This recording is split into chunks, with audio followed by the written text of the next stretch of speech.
Election commission of Pakistan Muslim league नून के सदर शहबाज शरीफ और सेक्रेटरी जनरल अहसन इकबाल के इंट्रा पार्टी चूंडू न कराइण ते नोटिस जारी करे छॾिया। निसार दुरानी की सरबराही में इलेक्शन कमीशन की 4 रुकनी बेंच मुस्लिम लीग नून के इंट्रा पार्टी चूंडुनि बाबत दाख़िल दरख़्वास्त ते ॿुधणी कई।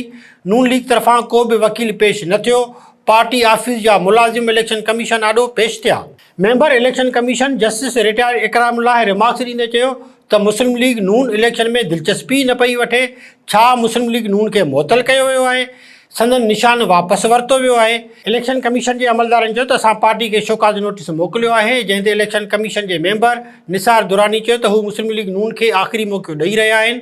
मेंबर इलेक्शन कमीशन KP के रिमार्क्स ॾिना त मुस्लिम लीग नून के ईंदड़ ॿुधणी ताईं मुअतल कयो वञे। इलेक्शन कमीशन नून लीग के आख़िरी मौक़ो ॾींदे मुस्लिम लीग नून जी इंट्रा पार्टी इलेक्शन की ॿुधणी 21 नवंबर ताईं मुलतवी कंदे मुस्लिम लीग नून के सदर शहबाज शरीफ ऐं सेक्रेटरी जनरल अहसन इकबाल के नोटिस जारी करे छॾिया।